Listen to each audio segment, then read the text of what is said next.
श्री गुरुवे नमः। सर्वश्रुतिशिरोरत्न विराजिते पादाम्बुजं वेदान्तम्बुजमार्तण्डं तस्मै श्री गुरुवे नमः। ओम शांति शांति शांति। ओम। प्रणाम भगवान। भगवान श्री आदि गुरु शंकराचार्य जी विरचित चरपट पंजरिका, जिसकी भगवान परमहंस स्वामी योगानंद जी, जिनको आलू वाले बाबा भी कहते हैं, बहुत ही सुंदर व्याख्या के साथ। तो आज मंत्र नंबर 3 को शुरू कर रहे हैं भगवान। मंत्र है अंगम गलितम पलितम मुंडम दशम विहीनम जातम तुंडम वृद्धो याति गृहत्वा दंडम तदपि न मुंच्यत्याशा पिंडम। अर्थ है अंग गल गया, सिर के बाल सफेद हो गए, मुख दांत रहित पोपला हो गया, वृद्ध हुआ, लाठी के सहारे चलता है तो भी आशा के पिंड को नहीं छोड़ता। छंद है भज गोविंदम का। अंग गला सिर श्वेत भया है, दांत बिना मुख बैठ गया है, वृद्ध हुआ, लाठी गई चालत तो भी आशा पिंड न त्यागत। अविद्या का प्रभात इतना प्रबल हो रहा है कि रात्रि दिन सब कुछ देखते हुए भी अंधे के समान बर्ताव कर रहे हैं। बाल्यावस्था में बुद्धि विशेष विकास वाली नहीं होती। इस समय तो कर्तव्य अकर्तव्य का विचार पूर्ण रूप से ना होना बन सकता है, परंतु जब बुद्धि विकास को प्राप्त होती है, निर्णय करने की शक्ति आ जाती है, सार असार का विचार होता है, तब भी बुद्धि मोह में फंसकर जैसा देखती है, जानती है, समझती है, वैसा बर्ताव नहीं कर सकती। यह ही माया की विचलता है। यदि बाल्यावस्था की अविकसित अपक्व बुद्धि ऐसी भूल करे तो उचित है, परंतु आश्चर्य है यह कि पकी हुई बुद्धि भी उल्टा बर्ताव करती है। प्रत्येक मनुष्य को जब कहीं जाना होता है तो जाने के स्थान की तरफ उसका लक्ष्य होता है, उधर की तरफ ही मुख होता है। जिस स्थान से चलता है उस स्थान से मुख फेर लेता है, तब ही मुकाम पर पहुंच सकता है। इससे विरुद्ध व्यवहार में फंसे हुए मनुष्य शरीर की किसी अवस्था में आगे के मार्ग की तरफ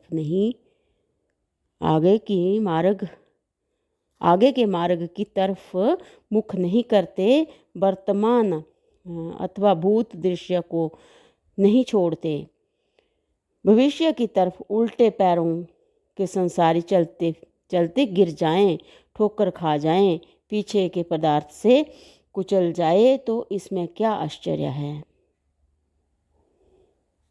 एक बार फिर से ले रहे हैं भगवान कि स्वामी जी कह रहे हैं कि भाई जहाँ से प्रत्येक मनुष्य को जब कहीं जाना होता है तो जाने के स्थान की तरफ चलता उसका लक्ष्य होता है, जाने वाले स्थान की तरफ, उधर की तरफ ही मुख होता है।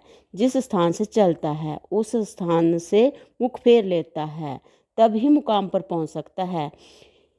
इससे विरुद्ध व्यवहार में फंसे हुए मनुष्य शरीर की किसी अवस्था में आगे के मार्ग की तरफ मुख नहीं करते, वर्तमान अथवा भूत दृश्य को नहीं छोड़ते, भविष्य की तरफ उल्टे पैरों से संसारी चलते चलते गिर जाएं, ठोकर खा जाएं, पीछे के पदार्थ से कुचल जाएं, तो इसमें क्या आश्चर्य है।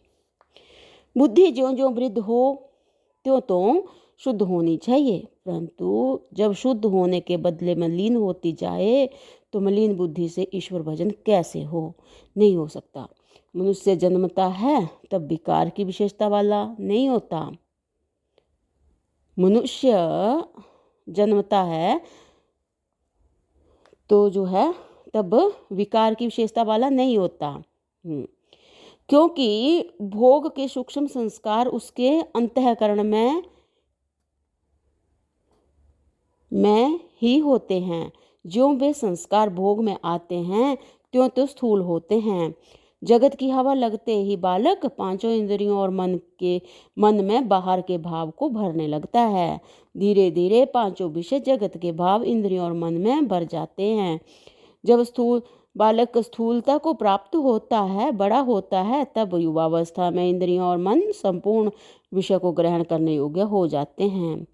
मनुष्य की जितनी चाल होती है सब जगत के भाव भरने की ही होती है। मनुष्य जगत के भाव को इस प्रकार भर डालता है कि उसके अंतःकरण में ईश्वर का भाव और परलोक का भाव भरने ठहरने को स्थान ही नहीं रहता।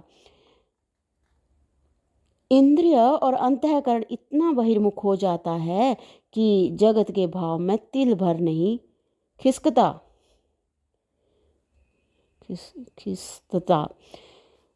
बाल्यावस्था आई, चली गई, युवावस्था प्राप्त हुई, वह भी चली गई।